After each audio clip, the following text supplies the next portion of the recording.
l'établissement public foncier local de la Guadeloupe.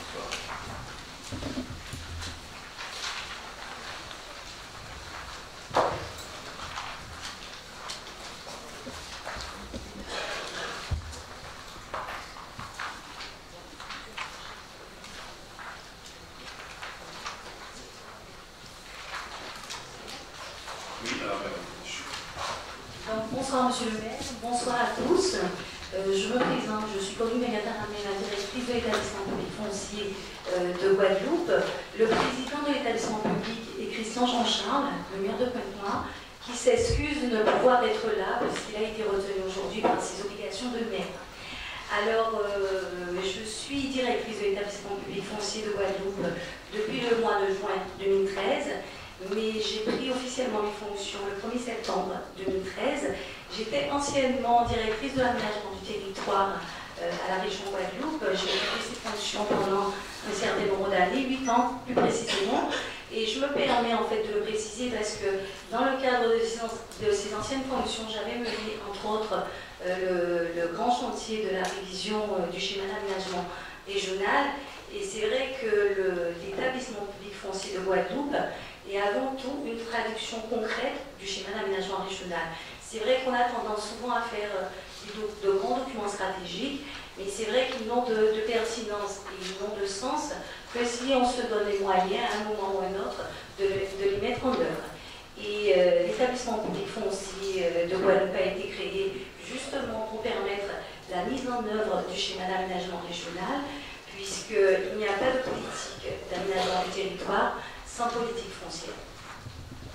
Alors, qu'est-ce qu'un établissement public foncier? Alors, c'est un établissement public à caractère industriel et commercial, c'est un EPIC, donc ce n'est plus une nouvelle administration, ce n'est pas un syndicat mixte, ce n'est pas non plus une association, donc ce sont des établissements publics qui ont une existence légale, qui ont été créés en fait par la loi d'orientation pour la ville de 1991, et leur existence en fait a été renforcée par la loi sur la solidarité et le renouvellement urbain de décembre 2000.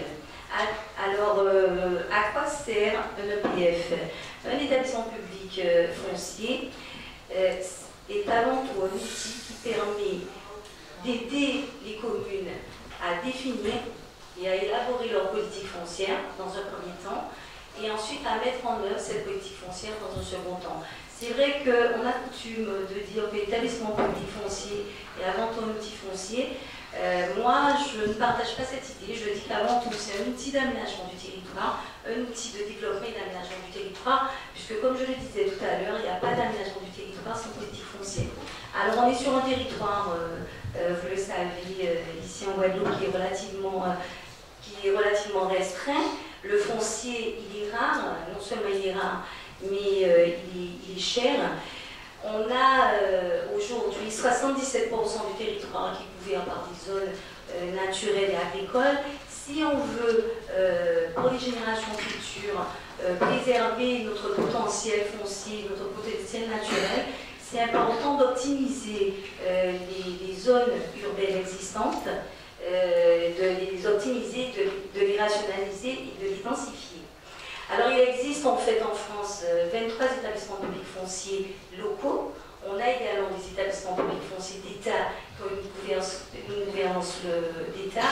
Ici en Guadeloupe, on a opté pour un établissement public foncier avec une gouvernance locale.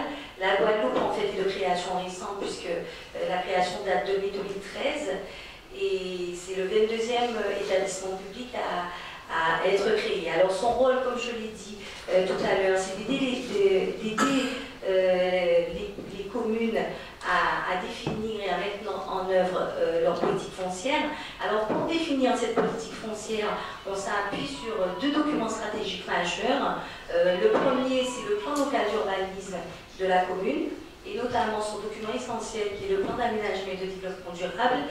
Et le deuxième document stratégique majeur, c'est le schéma d'aménagement régional qui a été approuvé par décret en Conseil d'État.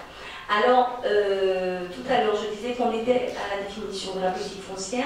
On aide également les communes à mettre en œuvre leur politique foncière. Et on les aide comment?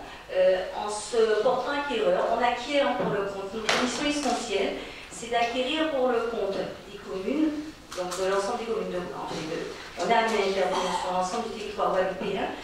Donc on acquiert pour le compte des communes du foncier, ça peut être aussi des immeubles, hein, on intervient aussi sur les immeubles.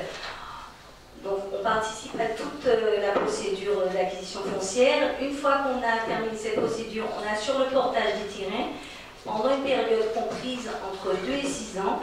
Et à l'issue de cette période de 6 ans, on reprend le terrain à la commune pour lui permettre en fait de réaliser son projet. Alors son projet, ça peut être des équipements publics, ça peut être des projets d'habitat, ça peut être des projets de développement économique, ça peut être tout type de projet.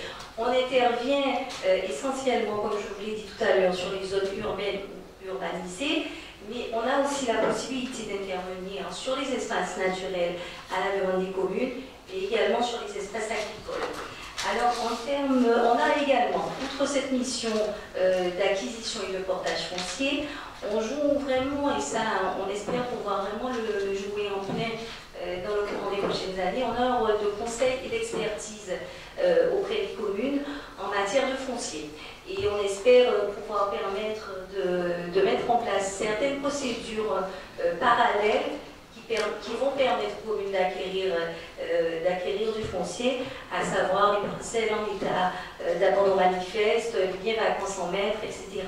Donc on n'a pas simplement un rôle d'acquisition et de portage, mais en fait on a aussi un rôle de conseil et d'expertise dans les domaines de l'aménagement, de l'urbanisme et du foncier, de manière plus générale. Alors au niveau des moyens, nous disposons de moyens financiers. Hein. On est un établissement public à caractère industriel et commercial à fiscalité propre. Ça veut dire, cela signifie que nous sommes autonomes financièrement, donc nous ne dépendons pas des collectivités, des subventions des collectivités, c'est un peu ce qui fait aussi la force de ce type d'outil. Nous percevons ce qu'on appelle la TSE, la taxe spéciale d'équipement, qui est une taxe qui est prélevée sur les 4 vieilles taxes, la taxe sur le foncier bâti, la taxe sur le foncier non bâti, la contribution foncière des entreprises et la taxe d'habitation. Alors, cette taxe foncière, cette taxe spéciale d'équipement, elle est votée chaque année. Donc, l'an dernier, le 13 novembre 2013, nous avons voté la TSE pour l'année 2014. Les élus ont choisi, alors on peut aller, tous les établissements publics fonciers, à la fois de Guadeloupe et de métropole, on peut aller jusqu'à 20 € par habitant. Ici, au niveau de la Guadeloupe, les élus ont tenu à ce qu'on reste dans une fourchette de 10 € par habitant. Ce qui nous a permis d'obtenir une ressource fiscale de 2,4 millions pour l'année 2014. Au niveau des moyens juridiques, donc comme je l'ai dit tout à l'heure, on intervient pour le compte des communes en termes d'acquisition foncière. On peut intervenir par le biais de préemption. Donc la commune peut nous déléguer ponctuellement l'exercice de son droit de préemption. Hein. Si on a une déclaration d'intention d'aligner qui arrive, la commune peut nous saisir pour qu'on puisse préempter en ces lieux et places. On a également la possibilité d'intervenir pour le compte des communes par le biais des procédures d'expropriation. C'est vrai que ce sont des communes, ce sont des procédures qui en général sont relativement lourdes, relativement fastidieuses. Les communes n'ont pas toujours en interne, ne disposent pas toujours en interne de services fonciers structurés, organisés. Et donc nous, notre objectif, c'est de pouvoir aider les communes à mener ce type de procédure. Excusez-moi, je vais quand même vous prendre un petit peu d'eau.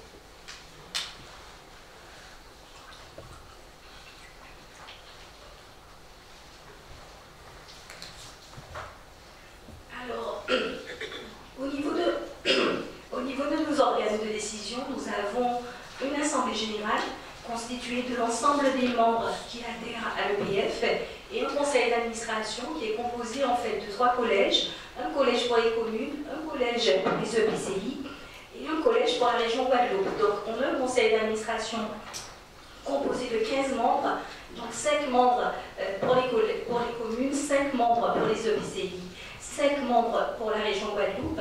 Alors les communes peuvent toutes adhérer à l'établissement public foncier. Aujourd'hui, on a 20 communes qui sont adhérentes, plus la région Guadeloupe. Alors, ce qu'il faut savoir, c'est que lorsqu'une commune appartient à un établissement public de coopération intercommunale qui a la compétence en matière de programme local d'habitat, c'est forcément l'établissement public qui adhère en lieu et place des communes. Aujourd'hui, c'est vrai que la commune de Sainte-Anne nous sollicite. Je sais que vous appartenez à la communauté de communes du Levant, mais que la communauté de communes du Levant, pour l'instant, n'a pas la compétence PLH. Donc, la commune de Sainte-Anne peut adhérer à titre individuel. Donc, l'équipe de l'EPF, on est une toute petite équipe constituée de 3 personnes, 3 femmes. C'est vrai qu'on n'a pas forcément choisi d'être que des femmes, mais ça a été un concours de circonstances.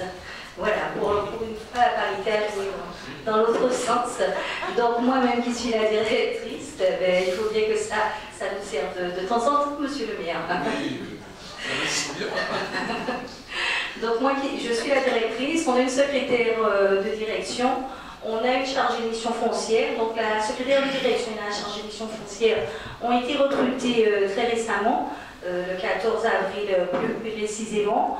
Nous sommes aujourd'hui situés à l'immeuble CEMAC qui se trouve à Grand Camp aux Abîmes, au premier étage de l'immeuble CEMAC Grand Camp aux Abîmes. Donc nous sommes installés de manière correcte, mais c'est vrai que pour l'instant nous avons une petite équipe, mais nous sommes appelés à rester vraiment une petite équipe puisque l'objectif des établissements publics, c'est avant tout d'être des organismes réactifs et efficaces, opérationnels. Et c'est vrai que cette efficacité aussi passe par le fait d'avoir une équipe resserrée. Donc on ne sera jamais une très grosse équipe. Au maximum, quand on sera vraiment dans nos plus beaux jours, on sera au maximum une dizaine.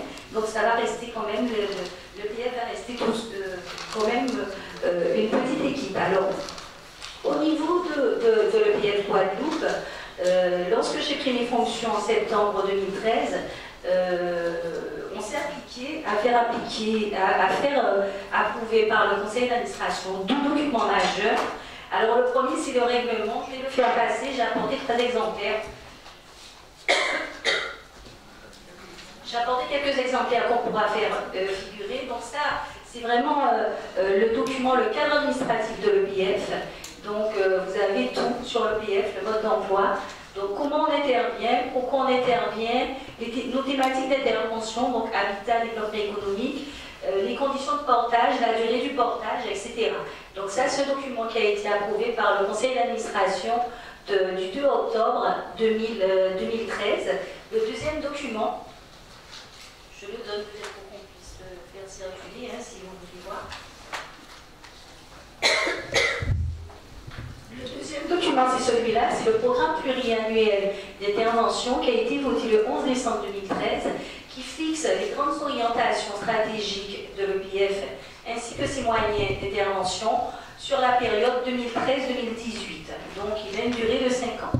Alors ce qu'il faut savoir, c'est que pour la période 2013-2018, nous disposons d'une enveloppe de 50 millions d'euros. C'est vrai que bon, quand on annonce un chiffre de 50 millions d'euros, ça a l'air d'être énorme, mais c'est vrai que c'est un chiffre qui n'est pas suffisant au regard des besoins en matière de foncier pour toutes les communes de la Guadeloupe. D'où la nécessité pour nous, comme je le disais tout à l'heure, vraiment d'exercer notre rôle de conseil et d'expertise pour permettre aux communes de pouvoir aussi devenir propriétaires par d'autres biais. Voilà, par d'autres biais. Donc ce programme pluriannuel d'intervention, c'est le deuxième document le plus important. Notre stratégie aujourd'hui, c'est de pouvoir le décliner, au niveau de toutes les communes et de toutes les intercommunalités. Donc, nous, on est, pour pouvoir élaborer, nous sommes basés vraiment sur les grandes orientations stratégiques du SAM. Donc, on intervient prioritairement dans les centres-bourgs, dans les centres-villes. Notre objectif à terme, c'est de pouvoir pas seulement revitaliser les centres-bourgs, mais recréer de la vie, réintroduire de la vie dans les centres-bourgs et recréer un cadre urbain de qualité dans les centres-bourgs de Guadeloupe. Nos deuxièmes zones prioritaires sont les zones qui sont déjà ouvertes à l'urbanisation. Voilà. Et l'objectif pour nous, c'est de pouvoir densifier, d'optimiser, de rationaliser ces zones qui sont déjà ouvertes à l'urbanisation. Alors après, dans un second temps, une fois que, bon, maintenant que le programme pluriannuel d'intervention est rédigé et approuvé, on s'applique maintenant, aujourd'hui, à élaborer avec toutes les communes des protocoles d'intervention foncière. Donc ce matin, on avait un conseil d'administration où on a présenté en fait les premiers protocoles d'intervention foncière. Alors ce sont ces documents.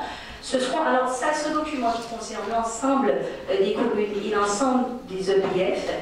Ensuite, par commune, de manière spécifique, on élabore un document qui a une durée qui suit celle du PPI, donc 2014-2018, où il est demandé, alors vous avez une première partie, effectivement, on rappelle l'objectif des PIF, l'objectif des protocoles d'intervention foncière, c'est vraiment de donner de la visibilité et de la cohérence aux interventions de l'EPF sur des territoires communaux et sur des territoires intercommunaux, et surtout de permettre aux communes d'avoir cette même visibilité.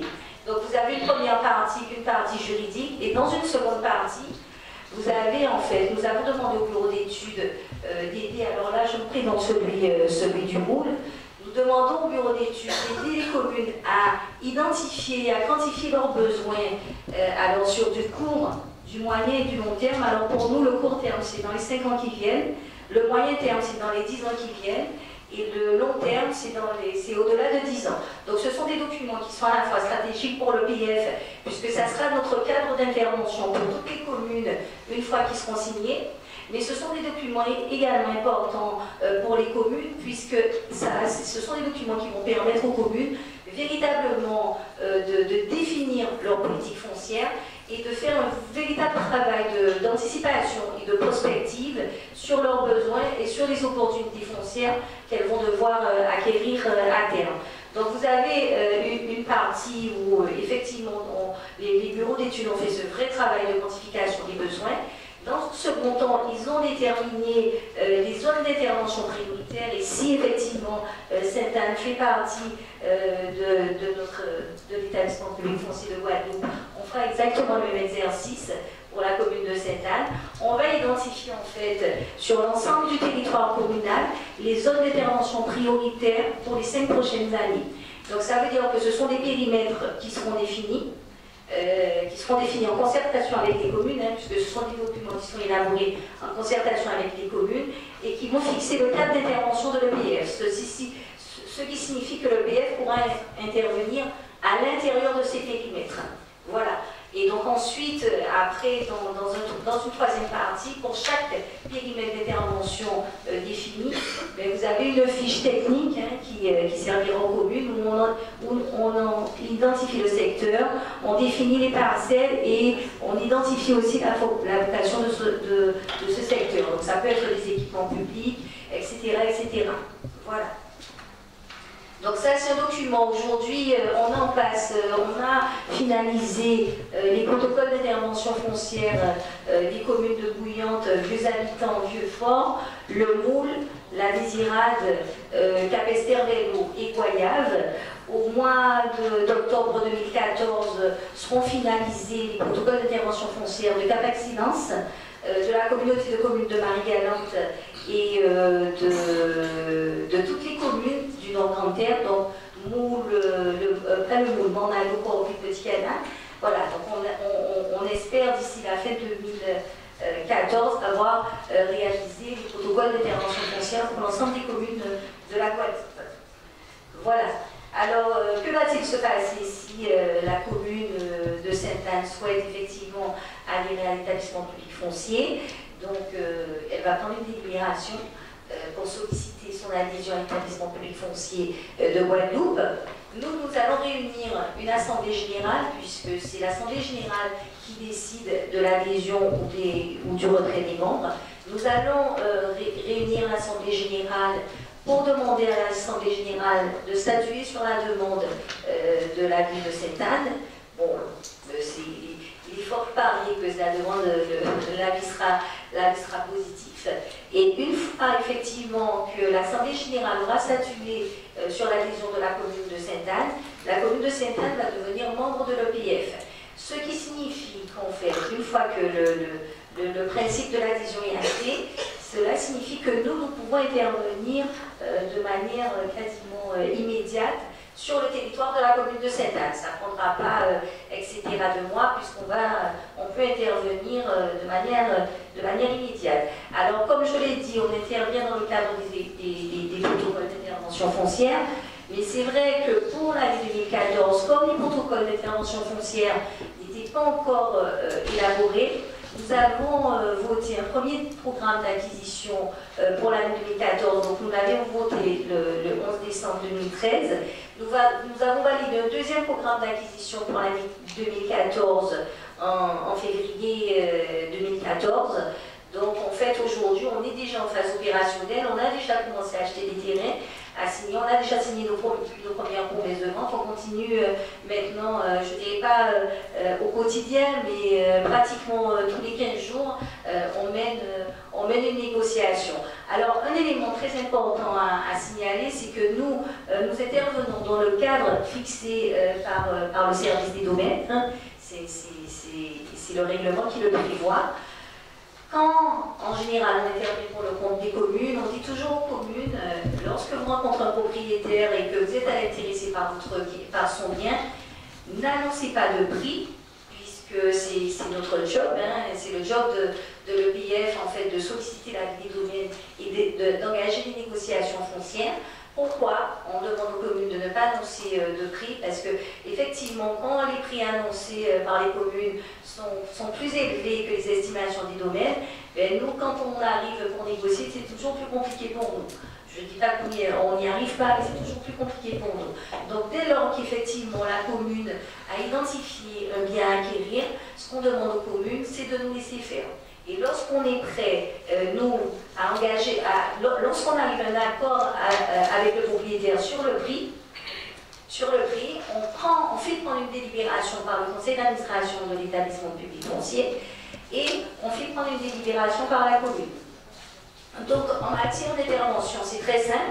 La commune qui souhaite qu'on intervienne sur un terrain spécifique, elle nous envoie, on demande simplement un courrier de la commune avec les références cadastrales de la parcelle ainsi que l'extrait du plan cadastral. Ça c'est très important parce qu'on a eu parfois quelques erreurs. Donc maintenant, on se sert de cette expérience pour demander ces deux éléments. Nous, une fois qu'on reçoit le courrier de la commune, on fait l'accusé-réception et on engage en fait tout le processus. Donc estimation des domaines, on vérifie le titre de propriété au niveau des hypothèques, on identifie le propriétaire et on travaille avec le service, avec la DGFiP, hein, qui peut nous fournir des renseignements concernant l'adresse des propriétaires. On contacte le propriétaire, on engage les négociations et lorsque les négociations ont abouti, là on propose à la commune une délibération accompagnée d'une convention de portage opérationnel et la commune délibère. Voilà. Et en fait, une fois que la commune délibère, on peut signer de manière effective l'acte de vente. Voilà. Alors bon, j'espère que je n'ai pas été trop longue. J'ai voulu quand même être le plus précise possible sur l'émission de l'EPF. Ceci dit, je suis tout à fait disposée à écouter vos questions si il persiste encore quelques zones d'ombre. Merci, Madame la Finalement, le chiffre est pas si sûr que ça. C'est ça que vous avez beaucoup d'énergie toujours, c'est très bien. Oui, alors, évidemment, vous pouvez intervenir, poser des questions. Bon, simplement, je voulais juste préciser que la ville de Sainte-Anne a manifesté sa volonté de faire partie de l'EPF dans la mesure où aujourd'hui, en matière d'aménagement du territoire, forcément l'enjeu important, c'est le foncier. C'est le foncier. C'est vrai que dans notre projet politique, nous voulons que le développement, évidemment, soit basé sur qu'on ait un réel développement économique, social et culturel. Et ce développement ne peut pas se faire justement sans des espaces notamment économiques. Et nous voulons au maximum que les espaces sur lesquels nous n'avons pas encore la maîtrise, que nous ayons une démarche rationnelle, mutualisée, méthodique, pour nous permettre effectivement de les maîtriser et de faire en sorte que cet aménagement, ce qui est la mission principale de l'EPFL, c'est effectivement de faire l'acquisition foncière, aussi de mener des actions en termes d'aménagement ou des opérations, et que effectivement que ces opérations d'aménagement effectivement concourent à ce développement économique. Mais évidemment, il faut cette maîtrise foncière, et donc je pense que vous avez très bien compris, d'autant que hier, ce matin, nous avons effectivement avec la commission d'aménagement une réunion sur un petit peu la vision que nous voulons avoir concernant l'aménagement de la ville de Sainte-Anne. Et c'est vrai je sais que il y a des gens qui ont travaillé qui a été fait pour déterminer les dents creuses, notamment dans le centre-bourg, avec les propriétaires, les repérés, ceux qui sont propriétaires, on les inconnus, mais c'est vrai que, entre autres, c'est un élément extrêmement important, et je pense que vous avez tous compris qu'il faut que nous fassions de plus en plus attention concernant notre patrimoine foncier. Et on voit très bien qu'il y a beaucoup de patrimoine privé qui s'en vont, qui sont vendus, et qui échappent effectivement, en tout cas, à notre patrimoine public. Et c'est autant de patrimoine qui ne nous permet pas de contribuer à le développement économique.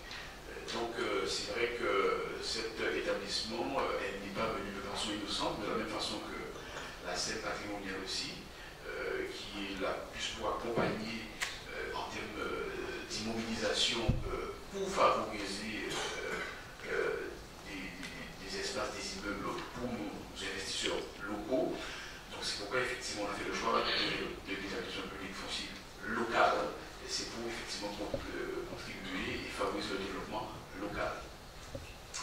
Alors, y a-t-il des questions, en tout cas,